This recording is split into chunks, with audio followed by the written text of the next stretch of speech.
السلام علیکم friends, I hope آپ سب ٹھیک ہوں گے۔ نیند میں جاتی آئرہ کو ایک زوردار جھٹکا لگا۔ بے اختیار اس نے گود میں لیٹے ذوحان ملک کو جکڑا۔ او میرے خدا، کیا ہو گیا ہے مجھے؟ سر جھٹک کر اس نے نیند کو بھگانے کی کوشش کی۔ اس وقت وہ اپنے کمرے میں یا اپنے گھر میں موجود نہیں تھی کہ پرسکون نیند سو جاتی۔ اس وقت وہ ملک زاویار کے گھر میں موجود تھی۔ ذوحان ملک کے لیے سجائی گئی خوبصورت سی نرسری میں بیٹھی اس وقت وہ اسے فیڈ کروا رہی تھی۔ پلکیں جھپکا کر آئرہ نے خود کو سنبھالنا چاہا۔ کل رات وہ ایک لمحے کے لیے بھی سو نہیں پائی تھی۔ اپنے 1 سالہ بیٹے عدنان احمد کو پوری رات درد سے تڑپتا دیکھتے وہ بھلا سو بھی کیسے سکتی تھی؟ یہی وجہ تھی کہ آج صبح سے ہی اسے بار بار غنودگی ہونے لگتی تھی۔ گود میں لیٹے 2 مہینے کے ذوحان ملک کو اس نے آہستگی سے اپنے بازو میں سمیٹا اور پوری احتیاط کے ساتھ ایک دفعہ پھر اسے فیڈر پلانے لگی تھی۔ وہ ننھا سا بچہ بے خبر سو رہا تھا۔ آئرہ کو شدید پیاس محسوس ہوئی۔ اس نے رخ موڑ کے دیکھا، پانی کا گلاس دور پڑا تھا۔ مجھے ایک ٹیبلٹ لے لینی چاہیے، آج عدنان کو ڈاکٹر کے پاس بھی لے جانا ہے۔ آئرہ نے اپنے لب کچلے۔ صبح سے جو ہلکی ہلکی حرارت اسے محسوس ہو رہی تھی اب وہ تیز بخار میں بدل چکی تھی۔ بیٹھے بیٹھے اس کی کمر دکھنے لگی تھی مگر وہ اپنے فرض سے کوتاہی نہیں کر سکتی تھی۔ ایک بار فون کر کے عدنان کی خیریت معلوم کر لوں، پھر ڈاکٹر کی اپائنٹمنٹ لے لوں گی۔ آئرہ نے ساتھ میں پڑے پرس سے اپنا موبائل نکالا۔ موبائل کے ساتھ ہی 500 کا ایک نوٹ بھی بیگ سے باہر نکلا تھا۔ اس نوٹ کو دیکھتے آئرہ کے چہرے پر پریشانی پھیلی۔ یہ واحد رقم تھی جو اس کے پاس موجود تھی۔ فی الحال ملک زاویار کی جانب سے طے شدہ رقم میں سے اسے کچھ نہیں دیا گیا تھا۔ آئرہ کو بے اختیار غصہ آیا۔ نوٹ واپس بیگ میں پٹکتے اس نے گھر کا نمبر ڈائل کر کے موبائل کان سے لگایا۔ ایک ہاتھ سے وہ بچے اور فیڈر دونوں کو سنبھالے ہوئے تھی اور دوسرے ہاتھ سے موبائل کان سے لگایا۔ وہ شدید بے چین تھی۔ بیل جاتی رہی۔ کئی بار گھنٹی بجنے کے باوجود ماہرہ بیگم نے کال ریسیو نہیں کی تھی۔ امی فون کیوں نہیں اٹھا رہی؟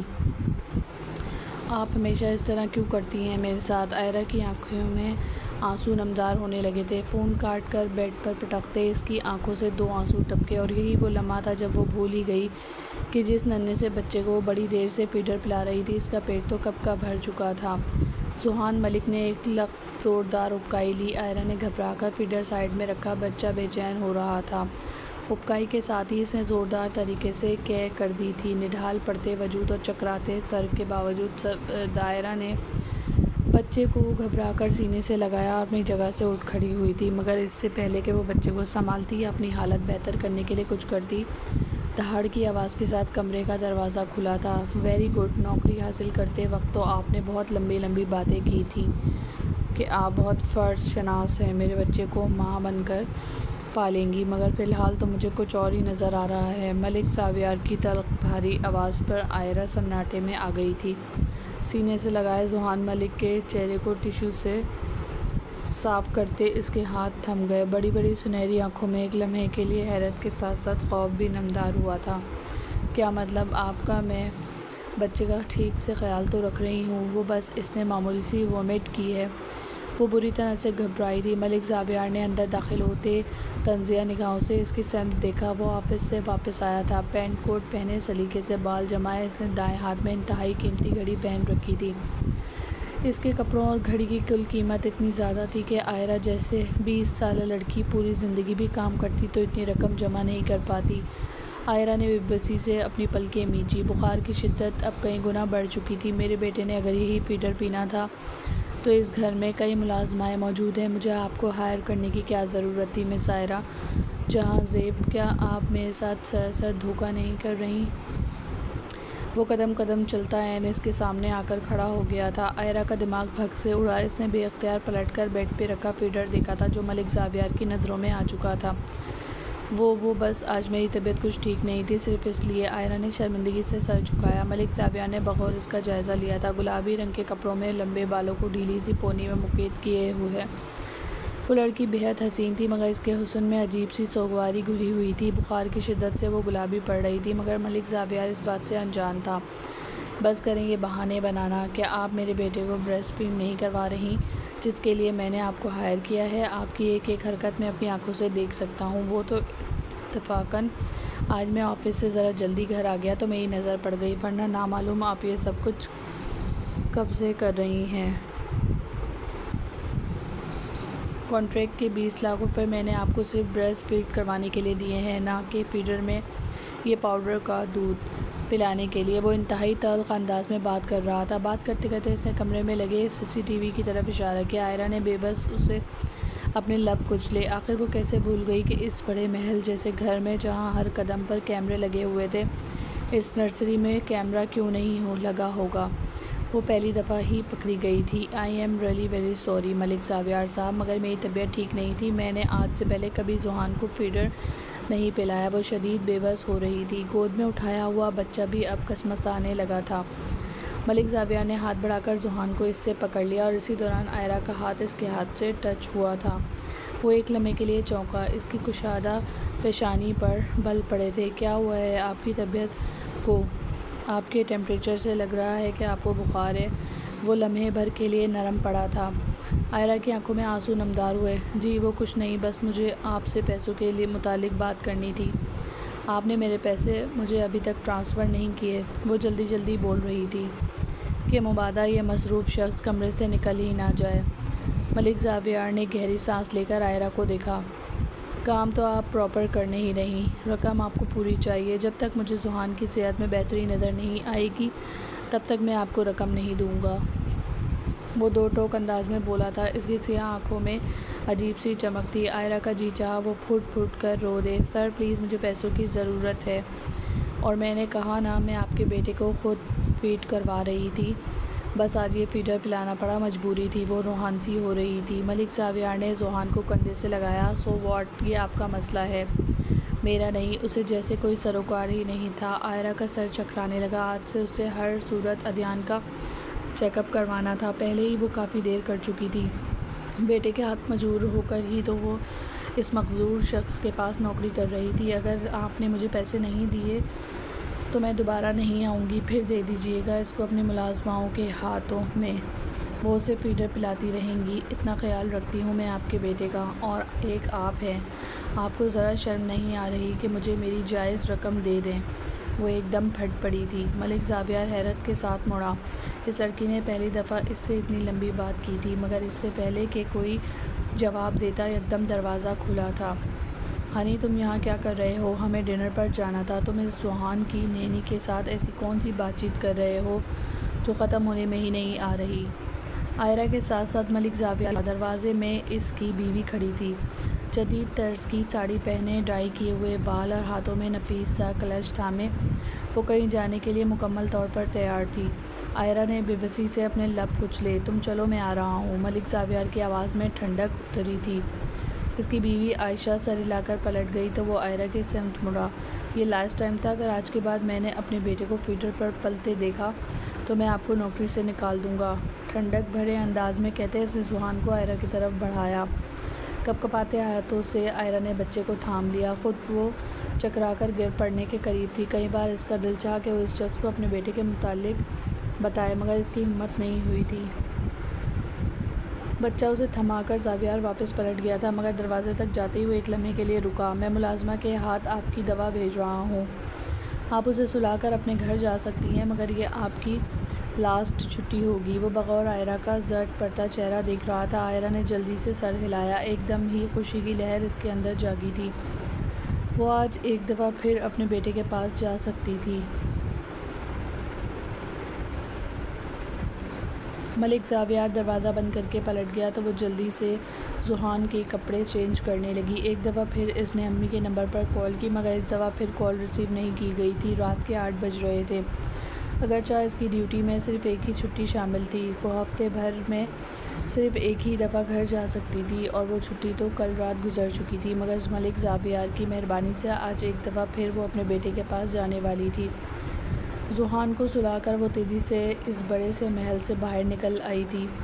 یہ نوکری اس نے ایک ہفتہ پہلے ہی حاصل کی تھی۔ وہ تو اخبار میں اشتہار پڑھ کر ریسیپشنسٹ کی جاب کے لیے انٹرویو دینے گئی تھی، مگر انٹرویو پینل میں بیٹھے تینوں افراد نے بغور اس کا جائزہ لیا۔ سیاہ رنگ کی بڑی سی چادر میں خود کو چھپائے، چہرے کو نقاب سے ڈھانپے وہ متزلزل اعتماد کے ساتھ ملک زاویار کے آفس میں کھڑی تھی۔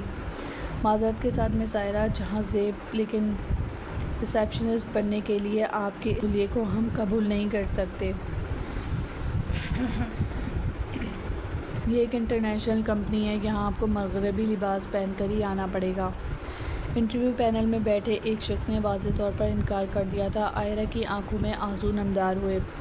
پلیز سر، مجھے جاب کی ضرورت ہے۔ میں مغربی لباس تو نہیں پہن سکتی، لیکن چادر کے بغیر آ جایا کروں گی۔ اس کی آواز ہلکا سا لرزی تھی۔ اس کا ذہن مسلسل ایک سالہ عادیان میں اٹا ہوا تھا، جسے وہ خواب اور دوا دے کر سلا کے آئی تھی۔ وی آر سوری، ہم آپ کو نوکری پر نہیں رکھ سکتے، آپ کہیں اور اپلائی کیجیے، دوسرے شخص نے واضح جواب دے دیا۔ مگر درمیان والی کرسی پر بیٹھا ہوا شخص خاموش تھا، لبوں پر انگلی جمائے وہ بغور عائرہ کا جائزہ لے رہا تھا، جو نیم مردہ انداز میں اپنی فائل اٹھائے پلٹ رہی تھی۔ رک جائیے، کیا میں پوچھ سکتا ہوں کہ آخر آپ کو نوکری کی اتنی ضرورت کیوں ہے؟ ماں بیمار ہے یا باپ کو علاج کی ضرورت ہے؟ کوئی تو وجہ ہوگی ہی نا۔ وہ ملک زاویار تھا، کمپنی کا سی ای او۔ اطراف میں بیٹھے دونوں افراد نے حیرت سے ایک دوسرے کو دیکھا۔ ملک زاویار تو کسی سے سیدھے منہ بات بھی نہیں کرتا تھا۔ پورے انٹرویو کے دوران جتنے بھی افراد آئے تھے، اس نے کسی میں دلچسپی نہیں دکھائی تھی، مگر پتہ نہیں کیوں وہ اس لڑکی سے مخاطب ہوا تھا۔ نہ تو میری ماں بیمار ہے اور نہ ہی میرا باپ۔ میں ایک سنگل مدر ہوں اور مجھے اپنے بچے کی پرورش کے لیے نوکری کی ضرورت ہے۔ لب کچلتے عائرہ نے بمشکل اپنی بات پوری کی تھی۔ ملک زاویار ایک دم سیدھا ہوا تھا۔ کیا عمر ہے آپ کے بچے کی؟ اس کے سوال پر عائرہ کو حیرت ہوئی، مگر اس فائل واپس اٹھا لی تھی۔ 1 سال عمر ہے میرے بیٹے کی، مجھے اب چلنا چاہیے۔ وہ مایوس تھی، مگر ملک زاویار ایک دم اپنی جگہ سے اٹھا۔ آپ لوگ میرے کمرے میں سے جا سکتے ہیں، اب مجھے مس عائرہ سے اکیلے میں کچھ بات کرنی ہے۔ اس نے انٹرویو پینل کے دونوں افراد سے کہا۔ وہ آرام سے اپنی کرسیوں سے اٹھے اور باہر چلے گئے، جبکہ عائرہ حیرت سے ساکت کھڑی اس شخص کو دیکھ رہی تھی، جو بے حد امیر کبیر تھا۔ وہ کوٹ کا بٹن کھولتے قدم قدم چلتے ہوئے اس کے سامنے آ کر کھڑا ہو گیا۔ عائرہ گھبرا کر 2 قدم پیچھے ہٹی۔ ریلیکس رہیں مس عائرہ، میں کوئی انڈین فلموں کا ویلن نہیں ہوں جس سے آپ اتنا گھبرا رہی ہیں۔ میں 2 ٹوک بات کرنے کا عادی ہوں۔ میرا بیٹا ہے 2 مہینے کا۔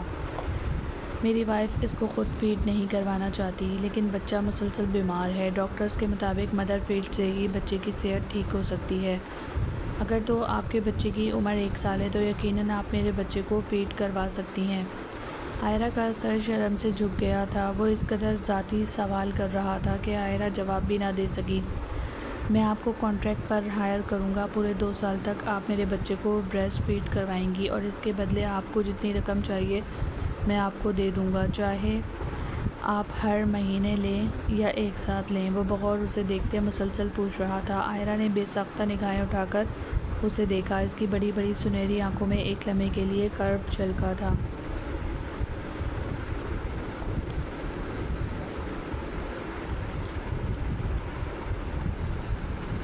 کتنی رقم دے سکتے ہیں آپ مجھے؟ اس کے انداز میں بےتابی تھی۔ ملک زاویار نے کندھے اچکائے۔ جتنی بھی آپ اپنے بیٹے کی صحت کے لیے میں کچھ بھی کر سکتا ہوں۔ آپ کا دل ڈوب کر ابھرا۔ عائرہ کا دل ڈوب کر ابھرا۔ وہ اپنے بیٹے کی صحت کے لیے کچھ بھی نہیں کر سکتی تھی۔ دولت کتنی بڑی طاقت تھی۔ 20 لاکھ، مجھے 20 لاکھ روپے چاہیے اور وہ بھی ایک ساتھ۔ وہ جلدی سے بول اٹھی تھی۔ کیا پتہ وہ شخص اپنی بات سے پھر جائے، مگر ملک زاویار کے لیے یہ رقم گویا معنی نہیں رکھتی تھی۔ اوکے ڈن، میں کانٹریکٹ پیپر بنوا لوں گا، آپ کل سے اس ایڈریس پر آ جائیں۔ ایک بھی چھٹی نہیں، ہفتے میں صرف 1 دن آپ کو گھر جانے کی اجازت ہوگی۔ اس دن بھی آپ فیڈ کی مناسب مقدار ملازمہ کے حوالے کر کے جائیں گی اور اس کے علاوہ کوئی بہانہ نہیں چلے گا۔ وہ 2 ٹوک انداز میں کہتے پلٹ گیا۔ عائرہ کو اپنے قدموں تلے زمین نکلتی ہوئی محسوس ہوئی۔ پورا 1 ہفتہ اسے اپنے بچے کے بغیر رہنا ہوگا، مگر مجبوری تھی، اسے رقم کی ضرورت تھی اور یہ رقم اسے وعدے کے مطابق ملک زاویار نے اب تک مہیا نہیں کی تھی۔ 1 ہفتہ ہونے کو آیا تھا اور 1 ہفتے بعد آج ہی تو اس کا ملک زاویار سے سامنا ہوا تھا۔ اپنی ہی سوچوں میں گم وہ تب چونکی جب رکشہ اس کے گھر کے سامنے رک گیا۔ کرایہ ادا کرتے وہ جلدی سے گھر کے اندر چلی آئی تھی۔ یہ 2 منزلہ گھر اس کے والدین کا تھا۔ باپ کا تو عرصہ ہوا انتقال ہو چکا تھا، بس ماں، بھائی اور بھابھی تھے جن کے آسرے پر وہ عادیان کو چھوڑ کر جاتی تھی۔ وہ تیزی سے گھر کے اندر آئی۔ رات کے 8:30 بج رہے تھے۔ لاؤنج میں قہقہوں کا ایک طوفان تھا جو ابل رہا تھا۔ وہ بے یقین ہوتی ہوئی وہاں چلی آئی۔ امی، بھائی اور بھابھی تینوں ہی ٹی وی کے سامنے جمے کوئی کامیڈی شو دیکھ رہے تھے۔ کھانے کے برتن سامنے ٹیبل پر دھرے تھے۔ ڈھونڈنے پر بھی عائرہ کو عادیان نظر نہ آیا۔ امی، عادیان کہاں ہے؟ اس کی آواز پر وہ تینوں ہڑبڑا کر مڑے۔ ارے عائرہ، تم آج واپس کیسے آ گئی؟ تم نے تو 1 ہفتے بعد آنا تھا نا؟ ماہرہ بیگم کی آواز میں حواس باقی جھلکی تھی۔ ہاں بس چھٹی مل گئی۔ عدیان کہاں ہے امی؟ اس نے بے تابی سے ایک دفعہ پھر پوچھا تھا۔ ماہرہ بیگم نے ہکا بکا ہوتے دائیں بائیں دیکھا، ابھی تو ادھر ہی تھا، پتہ نہیں کہاں چلا گیا۔ ان کے انداز میں لاپرواہی تھی، وہی لاپرواہی جو ان کی ذات کا شاخسانہ تھی۔ انہیں ہذیان میں کوئی دلچسپی نہیں تھی۔ عائرہ کا دل ڈوب کر ابھرا، وہ تیزی سے اندر اپنے کمرے کی سمت بھاگی تھی۔ اس کا 1 سال کا بچہ شدید بیمار تھا اور اس کی ماں کو اس کا کچھ علم نہیں تھا کہ وہ کہاں ہے۔ عدیان! عائرہ نے گھبرا کر اسے آواز لگائی۔ کمرے میں وہ کہیں نہیں تھا۔ اس کا چھوٹا سا جھولا، چند بکھرے ہوئے کھلونے۔ عائرہ کی دھڑکن رکنے لگی اور تبھی اسے بیڈ کے نیچے سے جھانکتا ننھا سا پاؤں نظر آیا۔ وہ لپک کر بیڈ کے پاس آئی تھی۔ کھیلتے کھیلتے وہ نہ جانے کس وقت بیڈ کے نیچے ہی سو گیا تھا۔ پیسی فائر اس کے ہاتھوں میں تھا، چہرے پر آنسوؤں کے نشان جمے ہوئے تھے۔ عائرہ کے دل کو کچھ ہوا۔ بے تابی سے اس نے عدیان کو بیڈ کے نیچے سے نکالا تھا۔ پتہ ہے امی، آپ کو میرے بیٹے سے نفرت ہے، اور مجھ سے بھی، مگر اتنی نفرت کون کرتا ہے؟ عائرہ کا دل خون کے آنسو رونے لگا تھا۔ بخار نے اسے مکمل طور پر نڈھال کر دیا تھا اور تبھی وہ چونکی۔ عدیان کی سانسیں بے حد مدھم تھیں۔ کانپتے ہاتھوں سے عائرہ نے اسے ہوش میں لانے کی کوشش کی اور تبھی اسے اندازہ ہوا وہ سویا ہوا نہیں تھا بلکہ وہ بے ہوش تھا۔ امی، عدیان کو کیا ہوا ہے؟ امی پلیز ادھر آئیں، زور سے چلائی تھی۔ آنسو اس کی آنکھوں سے بہنے لگے۔ اس کی اس طرح چلانے پر ماہرہ بیگم اٹھ کر آئی تھی، جبکہ بھائی اور بھابھی نے تو آنے کی زحمت بھی نہیں کی تھی۔ پھر سے دورہ پڑ گیا ہوگا، اسے ہسپتال لے جاؤ۔ میرے پاس تو ڈاکٹر کی فیسوں کے پیسے نہیں ہیں۔ ماہرہ بیگم بیزار ہو رہی تھی۔ عائرہ نے کانپتے ہاتھوں سے عدیان کو جھنجھوڑا، مگر اس کا وجود سرد پڑ رہا تھا۔ اسے دیر نہیں لگائی تھی، الٹے قدموں کو عدیان کو لیے گھر سے باہر کی سمت بھاگی۔ اسے پتہ تھا ساتھ کوئی بھی نہیں آئے گا۔ ڈوبتے دل کے ساتھ وہ ہسپتال میں پہنچی تھی۔ ماہرہ بیگم نے احسان کرتے ہوئے اسے 1000 روپیہ دیا تھا جو کاؤنٹر پر پکڑا تھے۔ وہ عدیان کو لے کر ایمرجنسی میں بھاگتی ہوئی آئی۔ عدیان کی رنگت نیلی پڑ رہی تھی۔ یہ بڑا پرائیویٹ ہسپتال تھا، مگر شاید قسمت نے اس کی یاوری کی کہ ڈیوٹی پر موجود ڈاکٹر نے فوراً عدیان کو ایمرجنسی میں داخل کر لیا تھا۔ وہ شیشے کی دیوار کے پار کھڑے سر تاپا لرز رہی تھی، چادر گلے میں جھول رہی تھی۔ لمبے بال پونی کی قید سے آزاد ہو کر پشت پر بکھر گئے تھے اور بڑی بڑی سنہری آنکھوں میں آنسو تھے۔ میرا بیٹا، پلیز اسے بچائیے، میں رقم کا بندوبست کر لوں گی، پلیز اسے کیا ہوا ہے؟ وہ ہر آتی جاتی نرس اور ڈاکٹر کے آگے گڑ گڑا رہی تھی۔ جس وقت ایمرجنسی سے باہر نکلتے ملک زاویار نے چونک کر یہ منظر دیکھا۔ عائرہ، تم یہاں کیا کر رہی ہو؟ وہ بے اختیار حیران ہوتا ہوا اس تک آیا تھا۔ وہ جو ICU کے سامنے کسی بے جان بت کی طرح کھڑی تھی، اسے دیکھتے ہی یکدم تڑپ اٹھی۔ آپ کی وجہ سے کھڑی ہوں میں یہاں پر، شرم آنی چاہیے آپ کو۔ ایک مجبور ماں سے رقم کا وعدہ کر کے آپ نے ابھی تک مجھے میرے پیسے نہیں دیے۔ میرے بیٹے کو علاج کی ضرورت ہے، مگر آپ جیسے گھمنڈی لوگوں کو تو صرف اپنی اولاد کی پرواہ ہے۔ مر جائے گا میرا بچہ صرف اس لیے کیونکہ آپ جیسے کروڑپتی شخص نے وعدے کے باوجود مجھے میرے پیسے نہیں دیے۔ وہ ایک دم آپے سے باہر ہوئی، دونوں ہاتھوں میں اس کا گریبان تھامتے وہ پوری قوت سے چلائی تھی۔ آس پاس سے گزرتی کئی نرسز نے چونک کر ان دونوں کو دیکھا۔ ملک زاویار کے ماتھے پر بل پڑے۔ اس نے آہستگی سے عائرہ کی دونوں کلائیوں کو تھاما تھا۔ یہ کیا کہہ رہی ہو؟ کیا ہوا ہے تمہارے بیٹے کو؟ ریلیکس ہو جاؤ، ہم بیٹھ کر بات کرتے ہیں۔ اس نے دھیمی آواز میں عائرہ کو پکارا، مگر وہ تو جیسے سارا ضبط کھو بیٹھی تھی۔ پھوٹ پھوٹ کر روتے وہ نڈھال انداز میں نیچے فرش پر بیٹھتی چلی گئی تھی۔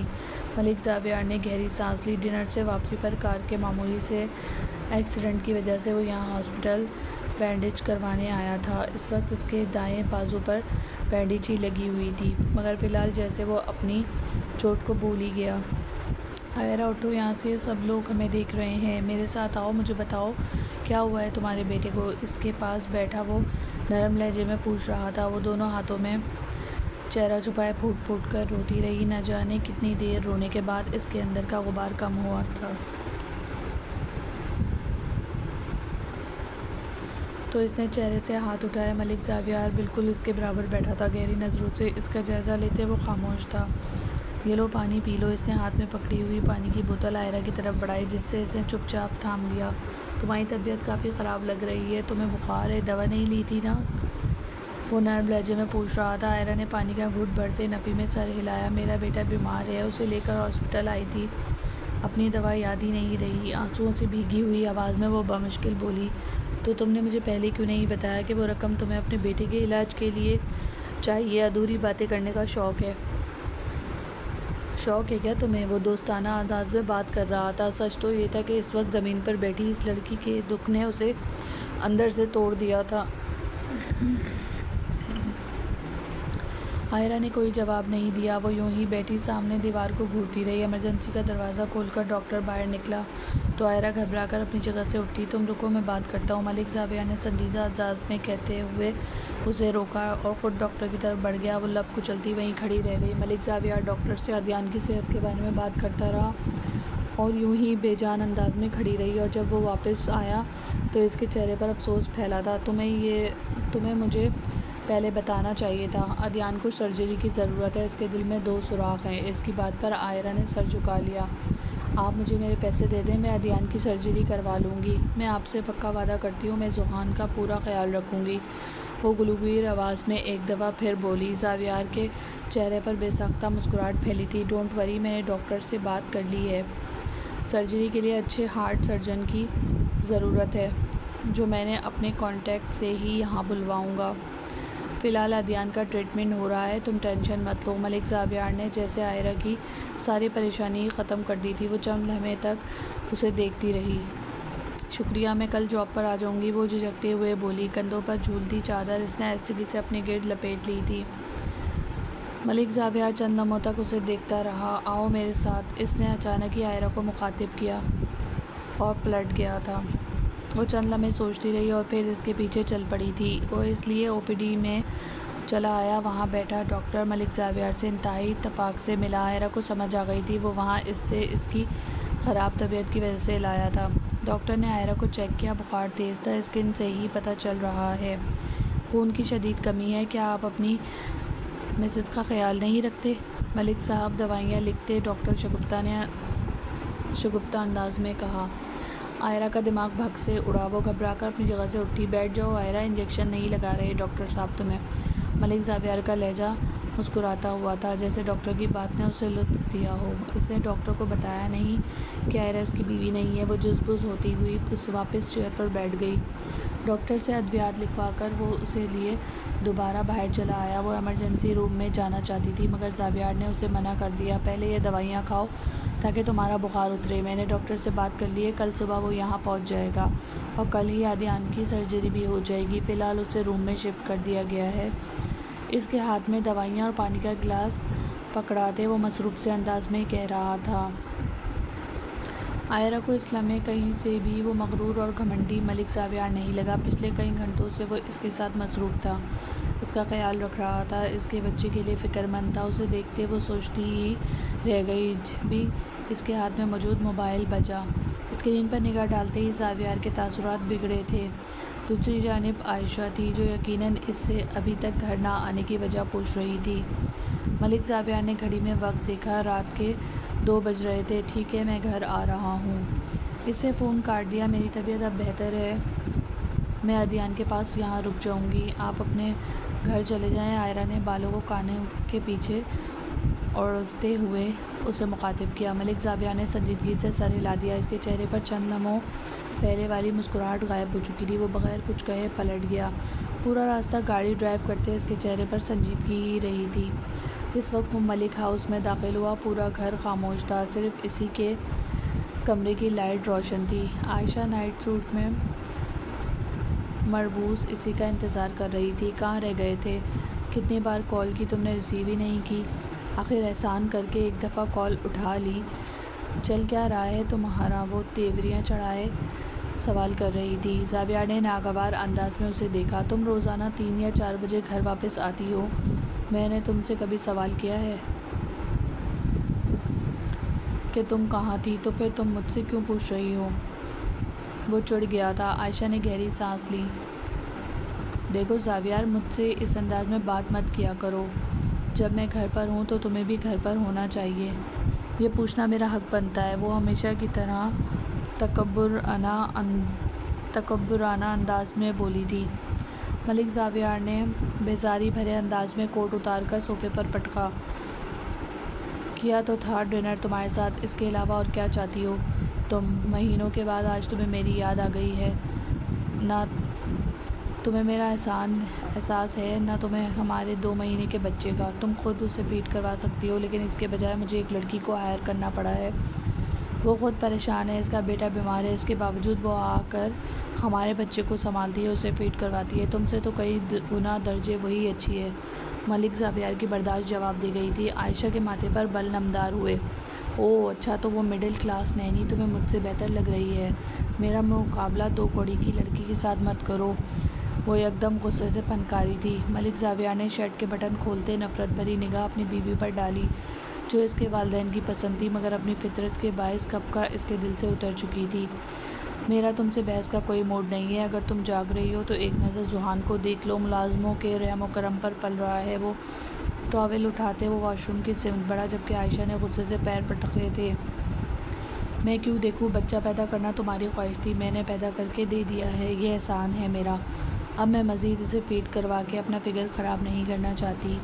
اور رہی بات اس کا خیال رکھنے کی، تو وہ لڑکی رکھ تو لی ہے تم نے، اسے ہی بلاؤ، وہی کرے تمہاری اور تمہارے بیٹے کی خدمتیں۔ غصے سے پھنکارتی وہ دھڑام سے بیڈ پر لیٹ گئی تھی۔ لب بھینچ کر زاویار ملک نے اپنی بیوی کو دیکھا، مگر وہ اسے کچھ بھی کہنے کا مطلب ایک لمبی جنگ کا آغاز کرنا تھا، سو وہ خاموشی سے واش روم میں بند ہو گیا۔ جب وہ نہا کر نکلا تو عائشہ سو چکی تھی، ذوحان کو دیکھنے وہ گئی ہی نہیں تھی۔ ملک زاویار خود ہی ذوحان کی نرسری میں چلا آیا۔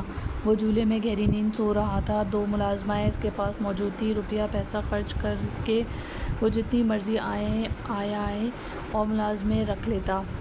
ماں کا پیار ذوحان کے نصیب میں تھا ہی نہیں۔ بے بسی بھرے انداز میں بچے کو دیکھتے وہ واپس پلٹ آیا۔ اور ایک وہ لڑکی ہے، اپنے بچے کے لیے کتنا تڑپ رہی ہے، کچھ بھی کرنے کو تیار ہے، یہاں تک کہ ایک دوسرے بچے کو ماں بن کر پال رہی ہے۔ بازو آنکھوں پر رکھے وہ بلا اختیار ہی عائرہ کے متعلق سوچتا چلا گیا۔ صبح وہ الارم بجنے کے باوجود نہیں جاگا۔ 11 بجے کے قریب وہ اٹھا تو عائشہ گہری نیند سو رہی تھی۔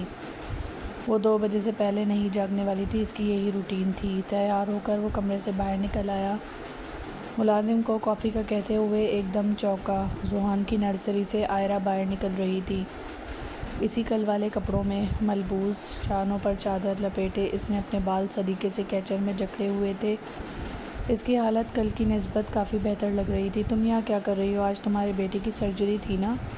میں نے تمہیں کہا بھی تھا چھٹی کر لینا۔ اپنے لہجے کو عاطی المقدور نارمل بناتے ہوئے ملک زاویار نے اسے مخاطب کیا۔ وہ بھی اسے دیکھ کر اس تک چلی آئی تھی۔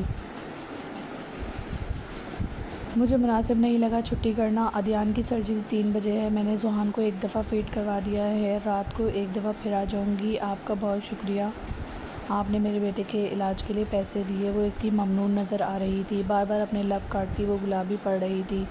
ملک زاویار بے اختیار اسے دیکھتا رہ گیا۔ ملازمہ نے کافی رکھی تو اس نے بے اختیار اپنی نظریں چرائی تھیں۔ ٹھیک ہے، تم چلی جاؤ، رات کو 1 دفعہ آ جانا ذوحان کو فیڈ کروانے کے لیے، بلکہ میں ڈرائیور کو بھیج دوں گا، وہ تمہیں ہاسپٹل سے یہاں لے آئے گا۔ کافی کا مگ لبوں سے لگاتے وہ عائرہ کے وجود سے نگاہیں چرا رہا تھا۔ نہ جانے کیوں اس کی موجودگی زاویار کو اچھی لگ رہی تھی، مگر وہ رکی نہیں۔ اسے خداحافظ کہتے وہ تیزی سے باہر نکل آئی تھی۔ دل اس کا عدیان میں اٹکا ہوا تھا، مگر ذوحان کو بھی وہ اپنی ذمہ داری سمجھ کر ہی پالتی تھی۔ اس ننھے سے بچے سے اسے ہمدردی تھی، جس کی ماں کو اپنے کیریئر اور اپنی خوبصورتی سے غرض تھی۔ ہاسپٹل میں ایک نیا امتحان اس کا منتظر تھا۔ عدیان کے پاس ماہرہ بیگم کو بیٹھے دیکھ کر وہ چونکی۔ آپ یہاں کیسے آ گئیں امی؟ وہ حیران ہوئی تھی۔ ماہرہ بیگم نے بیزاری سے سر جھٹکا۔ تم تو ایسی گھر سے نکلی کہ دوبارہ واپسی ہی نہیں آئی، بس فون کر کے اطلاع دے دی کہ آج عدیان کا آپریشن ہے۔ تم نے اتنی بڑی رقم کا بندوبست کیسے دیا؟ ڈاکٹر بتا رہا تھا پورے 50 لاکھ روپے لگے ہیں سرجری کا انتظام کرنے میں۔ ماہرہ بیگم نے تعجب کے مارے سوال کیا تھا۔ عائرہ کو افسوس ہونے لگا۔ میں نے جس شخص کے پاس نوکری کی ہے، اس نے پیسے دیے ہیں، بدلے میں اس کے بچے کو پال رہی ہوں، کیونکہ اس کی ماں کے پاس ٹائم نہیں ہے۔ عائرہ نے بغیر کسی تاثر کے انہیں جواب دیا۔ خود عدیان کو چیک کرنے لگی تھی، وہ دواؤں کے زیر اثر سو رہا تھا۔ ہیں سچی عائرہ؟ اتنا پیسہ ہے تیرے اس مالک کے پاس؟ کون ہے وہ؟ اتنی دولت اور جائیداد ہے کہ اس کے پاس کہ 50 لاکھ بس یوں ہی دے دیے تجھے؟ وہ سٹ پٹا گئی تھی۔ عائرہ نے بے بس نگاہ اپنی ماں پر ڈالی۔ امی آپ کو تو خوش ہونا چاہیے نا کہ عدیان کی سرجری ہو جائے گی، وہ ٹھیک ہو جائے گا۔ آخر آپ صرف پیسوں کے متعلق ہی بات کیوں کرتی ہیں؟ وہ روحان سی ہوئی تھی۔ ماہرہ بیگم نے برا سا منہ بنایا۔ چل زیادہ ہیروئن مت بن، ایک کام کر، تیرا یہ مالک جب بھی ادھر آئے نا مجھے ضرور ملوانا۔ ماہرہ بیگم نے کہا تو عائرہ اندر تک دہل کر رہ گئی تھی۔ اللہ نہ کرے امی جان کبھی مالک زاویار سے ملے۔ وہ اپنی ماں کی فطرت سے واقف تھی، مگر شومیئی قسمت کہ اس کی دعا قبول نہیں ہوئی تھی۔ عدیان کی سرجری کامیاب ثابت ہوئی تھی۔ وہ خدا کا ڈھیروں شکر ادا کرتے نہیں تھک رہی تھی، مگر اسی رات جب عدیان کو آبزرویشن میں رکھا گیا، ماہرہ بیگم اس کے پاس ہی تھی، تبھی ملک زاویار ہاسپٹل چلا آیا۔ وہ آفس سے واپسی پر نہ جانے کیا سوچ کر وہاں آیا تھا، مگر اسے دیکھ کر عائرہ کو اپنا سانس رکتا ہوا محسوس ہوا۔ امی کی موجودگی میں وہ بالکل بھی اس شخص سے نہیں ملنا چاہتی تھی۔ ارے عائرہ، یہی ہے وہ تیرا نیا باس ہے نا؟ کپڑے تو دیکھ اس کے کتنے قیمتی ہیں، یہ تو بڑا امیر کمیر معلوم ہو رہا ہے۔ ماہرہ بیگم خود کو سنبھالتی اٹھ کھڑی ہوئی تھی۔ عائرہ نے بے بسی سے اپنی پلکیں مینچی۔ امی پلیز ان کے سامنے آپ کوئی بات مت کیجیے گا۔ وہ انہیں روکتی رہ گئی، مگر ماہرہ بیگم نے جیسے اس کے بات سنی ہی نہیں تھی۔ ملک زاویار ان دونوں کے پاس آیا تو ماہرہ بیگم نے لپک چھپک کر اسے سلام کیا تھا۔ عائرہ نے بتایا وہ آپ کے پاس کام کرتی ہے، آپ کے بچے کو سنبھالتی ہے۔ ارے کیوں نہیں سنبھالے گی، اتنا پیسہ تو لگایا ہے آپ نے اس کے بیٹے کے اوپر، بس ایک مہربانی اور کر دیں، عائرہ کے بھائی کو بھی کہیں نوکری پر لگوا دیں۔ میرا بچہ بہت محنتی ہے، مگر پتہ نہیں کیوں قسمت اس کا ساتھ نہیں دیتی۔ ماہرہ بیگم شروع ہو چکی تھی۔ عائرہ نے بے بسی سے اپنی پلکیں مینچی۔ بے عزتی کے احساس سے اس کے گال سرخ پڑ گئے تھے۔ ملک زاویار نے ایک نظر عائرہ کو دیکھا جو سر جھکائے لب کاٹ رہی تھی۔ جی ضرور، آپ انہیں سی وی دے کر میرے آفس بھیج دیجیے گا، ملک زاویار نے سنجیدگی سے کہا، مگر ماہرہ بیگم تو اس کے گلے کا ہار ہی بن گئیں۔ ارے سی وی کی کیا ضرورت ہے، بس وہ بیچارہ پڑھ نہیں سکا۔ ارے عائرہ بتانا اپنے مالک کو کہ کتنا محنتی ہے تیرا بھائی۔ انہوں نے عائرہ کا بازو جھنجھوڑا۔ وہ روحان سی ہو گئی۔ امی پلیز چپ کر جائیں، ہم لوگ ہاسپٹل میں کھڑے ہیں۔ اس نے ماں کو خاموش کروانا چاہا، مگر ماہرہ بیگم کو شدید غصہ آ گیا تھا۔ ارے تو چاہتی نہیں ہے کہ تیرا بھائی کسی اچھی نوکری پر لگے؟ انہیں شدید غصہ آ گیا تھا۔ ملک زاویار نے سنجیدگی سے ماں اور بیٹی کا یہ منظر دیکھا، پھر وہ خاموشی سے پلٹ گیا۔ مجھے ڈاکٹر سے بات کرنی ہے، میں کچھ دیر بعد آتا ہوں۔ وہ کمرے سے باہر نکلا تو عائرہ کا جیسے ضبط جواب دے گیا تھا۔ امی کیوں کرتی ہیں آپ یہ سب کچھ؟ بھائی نوکری نہیں کرے گا، پہلے بھی آپ نے اس کو نوکری پر لگوانے کے لیے میری شادی اس صفدر سے کی تھی نا، بھول گئی ہیں کیا آپ؟ میں لوگوں کو بتاتی ہوں کہ میں بیوہ ہوں، مگر شادی کی 2 راتوں کے بعد ہی اس شخص نے مجھے طلاق دے دی، کیونکہ بھائی نے شراب پی کر اس کی کمپنی میں دنگا فساد کیا تھا۔ نوکری کے بدلے میری شادی تو کی آپ لوگوں نے اس شخص کے ساتھ، 10 لاکھ روپے بھی لیے، مگر ملا کیا آپ لوگوں کو؟ میری زندگی برباد ہوئی، میں تو طلاق لے کر واپس آ گئی، اور ساتھ میں پیٹ میں پلتا ہوا اس شخص کا بچہ بھی، جسے میں نے اکیلے جنم دیا اور اکیلے ہی سنبھال رہی ہوں۔ آج بھی میں اکیلی ہی عدیان کے ساتھ۔ اگر اس شخص نے مجھ پر ذرا سی مہربانی کر دی تو کیوں آپ مجھے اس کی نظروں میں گرانا چاہتی ہیں؟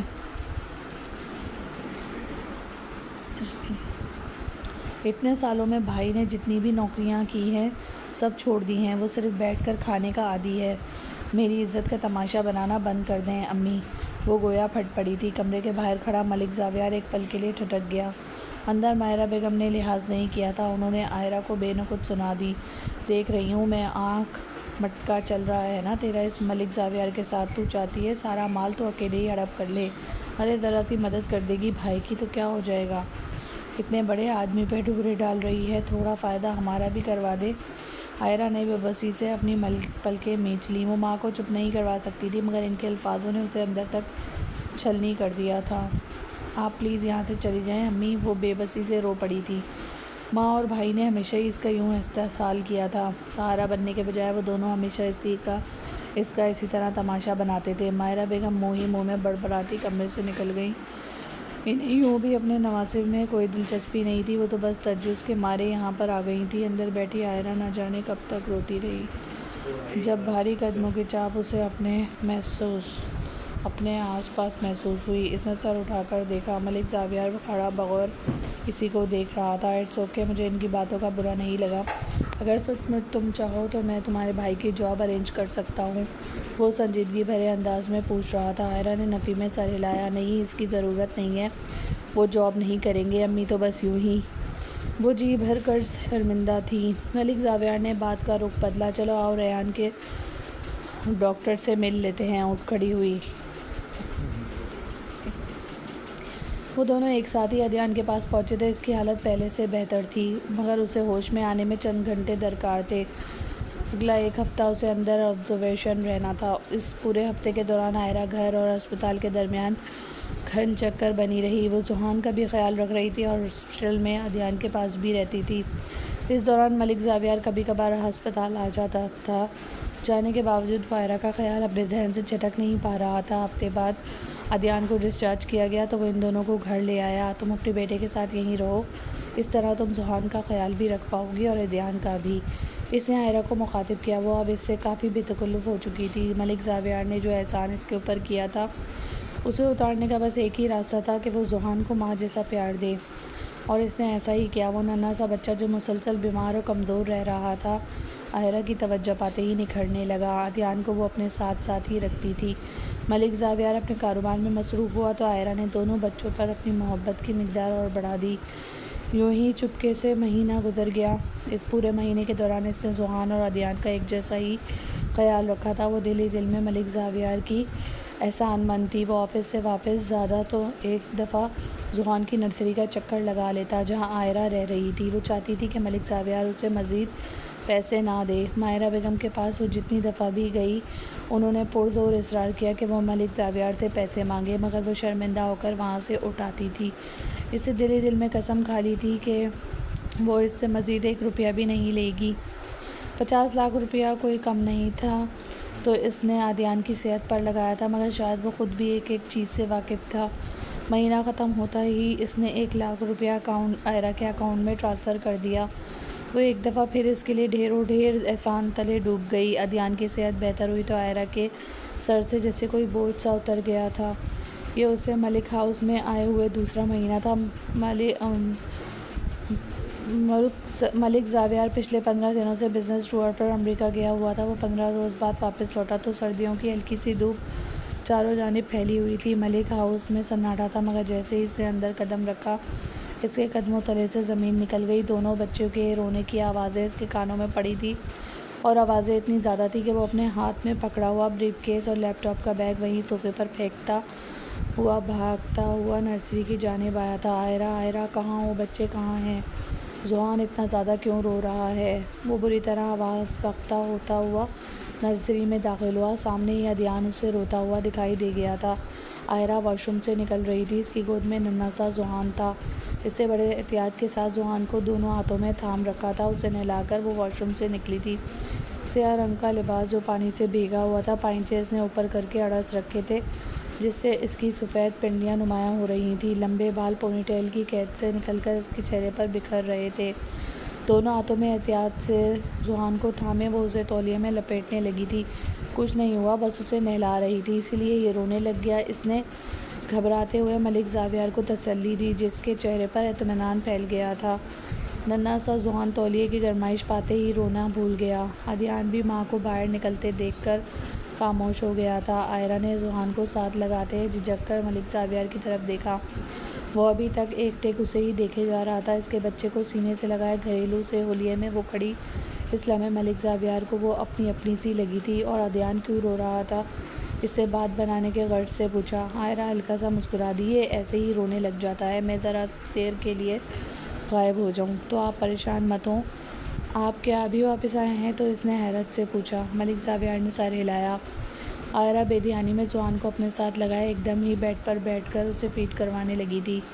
ملک زاویہ کی نگاہ بھٹک کر اس پر پڑی تو وہ بے اختیار ہی 2 قدم اس کے قریب آیا تھا۔ عائرہ کی رنگت سرخ پڑی۔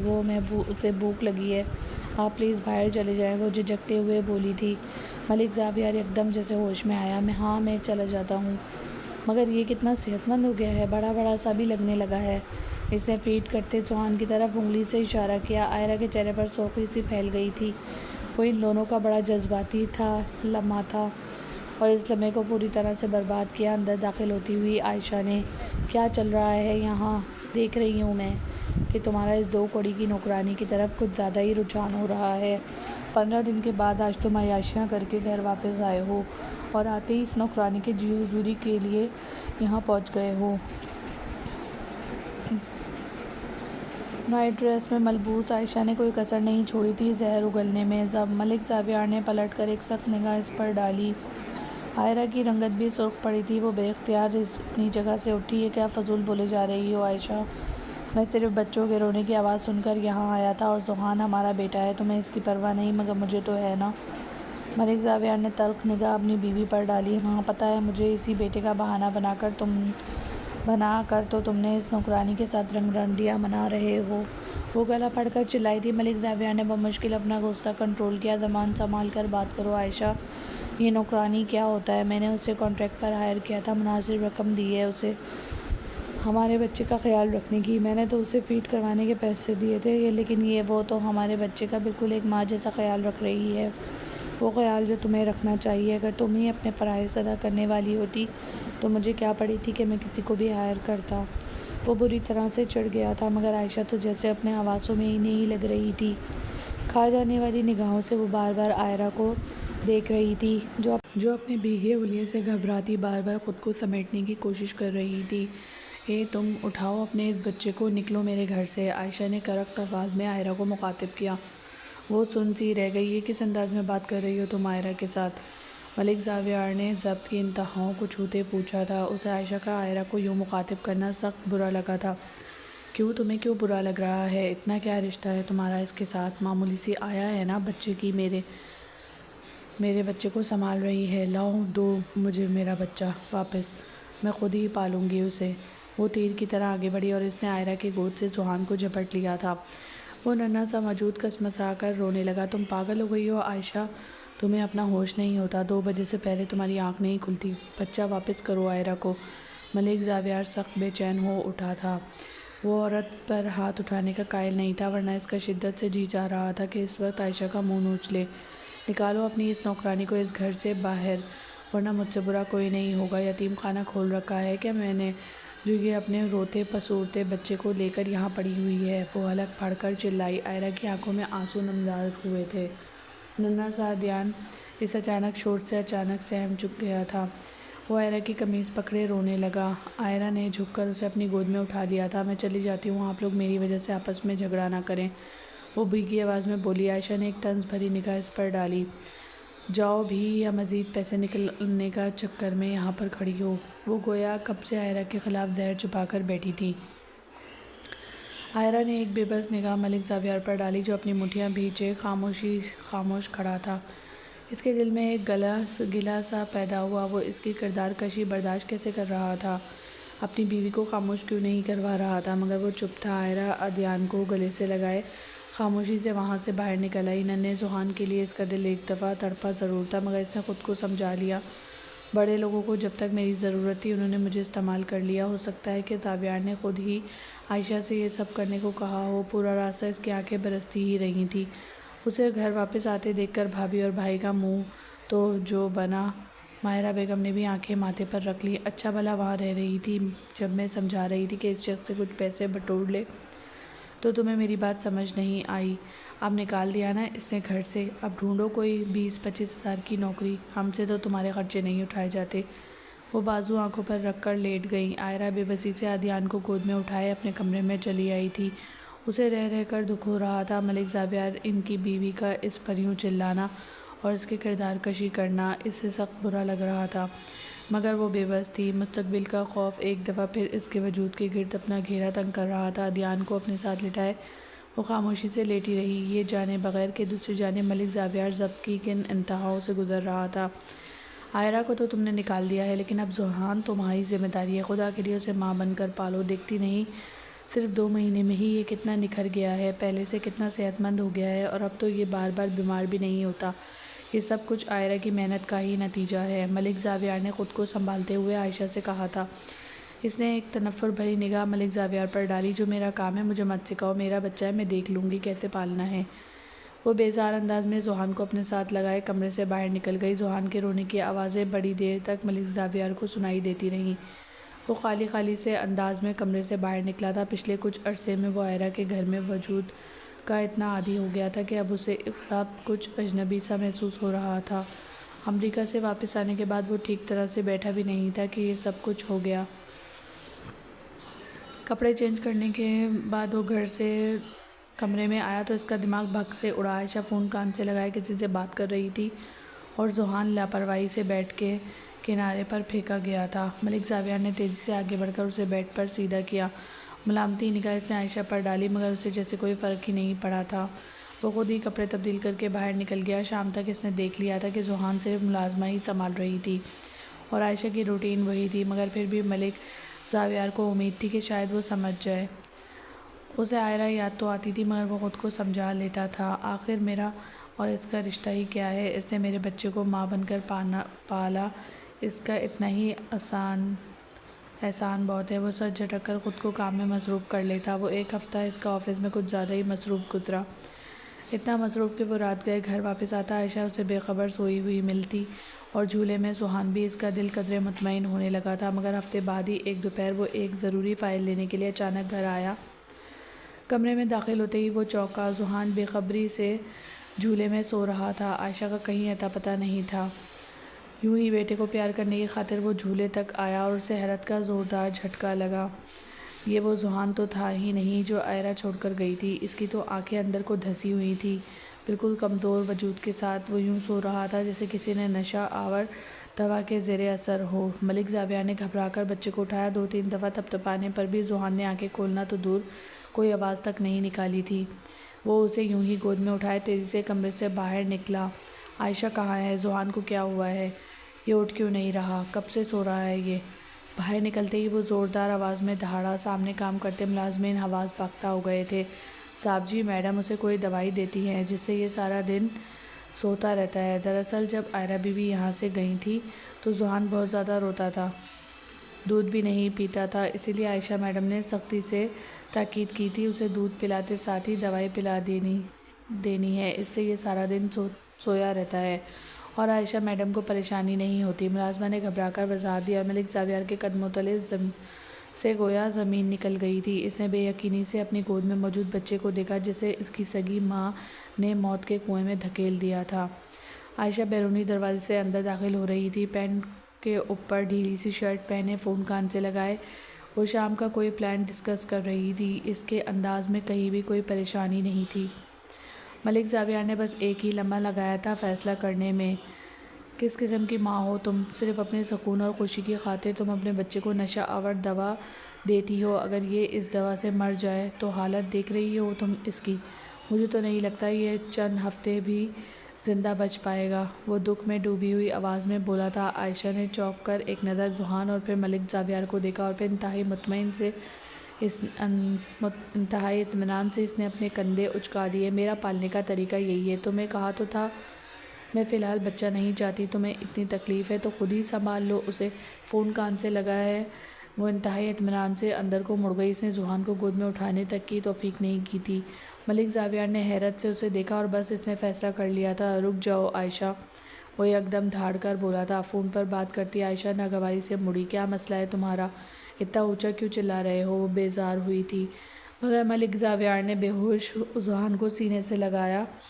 میں تمہیں طلاق دیتا ہوں، طلاق دیتا ہوں، طلاق دیتا ہوں۔ تمہارا مہر میں سالوں پہلے ادا کر چکا ہوں، اب مجھے تمہاری جیسی عورت کی ضرورت نہیں ہے۔ انتہائی ٹھنڈے پرسکون انداز میں بول رہا تھا۔ عائشہ کے ہاتھ سے موبائل چھوٹ کر نیچے جا گرا۔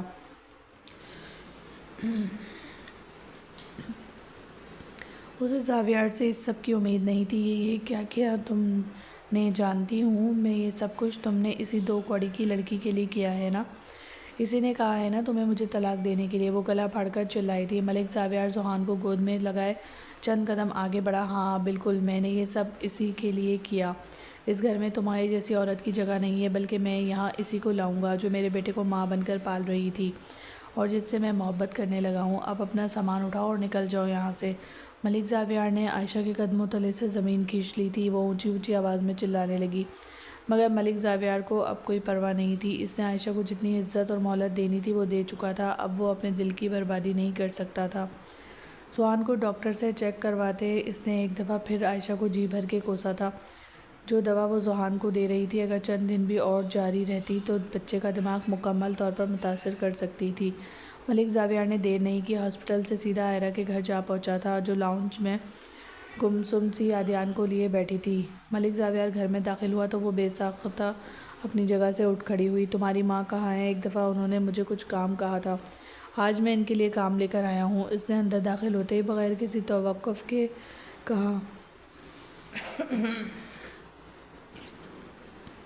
وہ ساکت کھڑی رہ گئی، مگر آواز سن کے ماہرہ بیگم کمرے سے باہر نکلی تھی اور زاویار کو اپنے سامنے دیکھ کر وہ بری طرح بوکھلائی۔ مجھے عائرہ کا رشتہ چاہیے، میں اس سے شادی کرنا چاہتا ہوں، آج ابھی، اور اس کے بدلے میں آپ کو جو بھی کچھ چاہیے میں دینے کو تیار ہوں۔ اس نے چیک بک پر ایک لمبی رقم گھسیٹ کر ماہرہ بیگم کی طرف چیک بڑھایا۔ وہ تو گویا خوشی سے نگہالی ہو گئی تھی۔ عائرہ حیران نگاہوں سے اسے دیکھتی رہی۔ ہمیں کیا اعتراض ہو سکتا ہے؟ آپ ابھی مولوی کو بلا لیں، ایسا رشتہ تو قسمت والوں کو ملتا ہے۔ ماہرہ بیگم خوشی سے بے قابو ہو رہی تھی اور ملک زاویار نے دیر نہیں کی، اسی شام اس چھوٹے سے گھر میں عائرہ نے ملک زاویار کے ساتھ نکاح نامے پر دستخط کر دیے تھے، اور جب شام میں وہ اسے تھام کر اپنے گھر میں لے کر آیا تو عائرہ کو اپنی قسمت پر یقین نہیں آ رہا تھا۔